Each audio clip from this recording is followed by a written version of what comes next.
पूर्व मुख्यमंत्री भूपेंद्र सिंह हुड्डा का बयान कि जब वो मुख्यमंत्री बनेंगे तो 4 उप मुख्यमंत्री बनाएंगे, जिनमें से एक ब्राह्मण को उप मुख्यमंत्री बनाएंगे। पर चुटकी लेते हुए कैबिनेट मंत्री मूलचंद शर्मा ने कहा कि 4 उप मुख्यमंत्री से क्या होगा, प्रदेश के प्रत्येक मंत्री को उप मुख्यमंत्री का दर्जा दिया जाना चाहिए।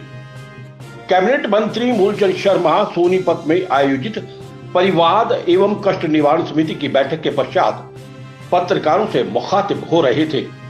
कैबिनेट मंत्री मूलचंद शर्मा ने कहा कि पूर्व मुख्यमंत्री और कांग्रेस नेता भूपेंद्र सिंह हुड्डा बहुत ही वरिष्ठ नेता हैं, परंतु उन्हें बोलने से पहले समझ होनी चाहिए कि उप मुख्यमंत्री बनाना व्यक्ति विशेष का नहीं बल्कि संगठन का काम होता है। उन्होंने कहा कि प्रदेश में केवल 4 जातियां नहीं बल्कि सैकड़ों जातियां हैं, सभी को उप मुख्यमंत्री या मुख्यमंत्री बनने का हक है। तो फिर उप मुख्यमंत्री बनने से क्या होगा? उन्होंने कहा कि भूपेंद्र सिंह हुड्डा द्वारा प्रत्येक मंत्री को एक बार उप मुख्यमंत्री का दर्जा दिया जाना चाहिए।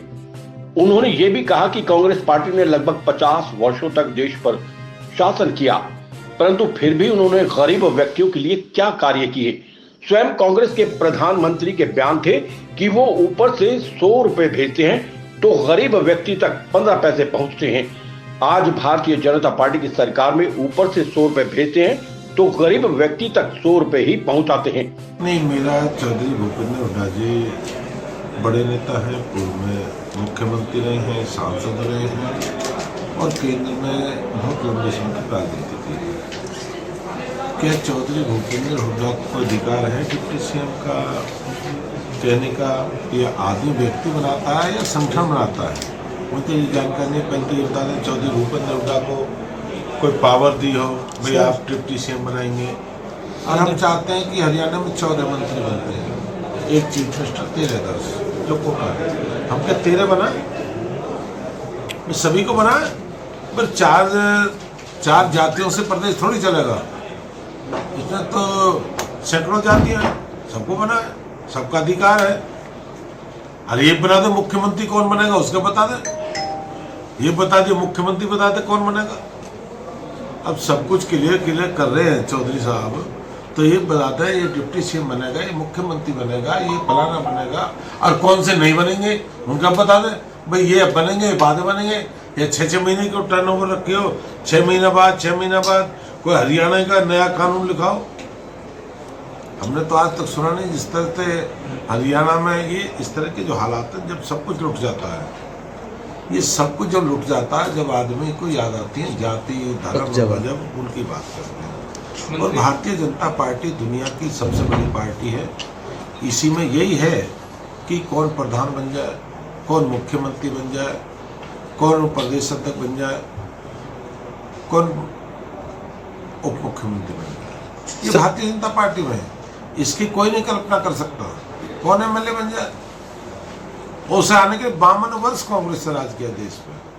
आप ये तो पूछे गरीब अंतिम व्यक्ति के साथ क्या हुआ? अंतिम व्यक्ति आज भी रुक रहा है। भारतीय जनता पार्टी जिसने अंतिम व्यक्ति, गरीब व्यक्ति जो अंतिम कड़ी में खड़ा है, पूछा नहीं करता था। जो राजीव गांधी ने कहा था हम 100 रुपये भेजते, 15 पैसे जाते हैं, ये भारतीय जनता पार्टी 100 रुपये भेजते, 100 रुपये व्यक्ति तक, गरीब व्यक्ति तक जाने का काम करता है। बड़ी पार्टी बड़े घरों के यही होते हैं, और कांग्रेस ने कभी संगठन से काम नहीं करा, परिवारवाद का काम किया। एक परिवार एक बार उससे काम किया है, कभी उन्होंने अपने उससे काम नहीं, और संगठन से उन्हें क्या लेना देना, पुरानी परंपरा है। उन्होंने कहा कि हरियाणा राज्य द्वारा आयोजित HTET की परीक्षा 21 और 22 अक्टूबर को आयोजित की गई है, जिसमें हरियाणा रोडवेज पूरी तरह से दुरुस्त है, और यदि किसी बस के अधिक चक्कर लगाने पड़े तो वो भी लगवाए जाएंगे। और यदि कोई विद्यार्थी पहले दिन जाना चाहता है तो वो पास पर पहले दिन भी सफर कर सकता है। हरियाणा रोडवेज के जब समय बसों की समस्या थी, पूरे हरियाणा में कहा जाता था कि प्राइवेटीकरण हो जा रहा है, और मेरे मित्र भी कहते थे दूसरे दलों के लोग कि हरियाणा की कभी बस नहीं आ सकती, रोज पर कसवा देते। हमने हरियाणा रोडवेज के बेड़े में 5200 बस, हमने 2,300 बस हमने हरियाणा रोडवेज के बेड़े में शामिल की है। ये रिकॉर्ड है जिसने हरियाणा बनाया। 1 नवंबर 66 का हरियाणा के बाद सबसे बड़ी खेप प्रदेश के मुख्यमंत्री मनोहर लाल जी के नेतृत्व में 2023 में आई, 22-23 में।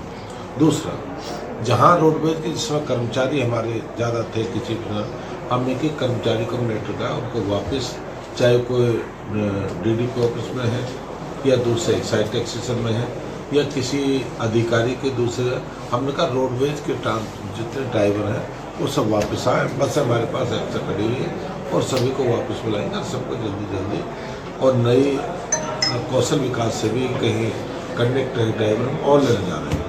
भारतीय जनता पार्टी और जननायक जनता पार्टी के गठबंधन पर बोलते हुए उन्होंने कहा कि ये गठबंधन सिर्फ हरियाणा में है और हरियाणा में गठबंधन के तहत सरकार चलाई जा रही है। हरियाणा का गठबंधन है, देश का गठबंधन सर। बीजेपी का जेजेपी का गठबंधन हरियाणा में है और हरियाणा में हम सरकार चला रहे हैं। सरकार का हमारा गठबंधन है, सरकार चलाने का गठबंधन है, दूसरा गठबंधन है, वो संगठन तय करता हमारा।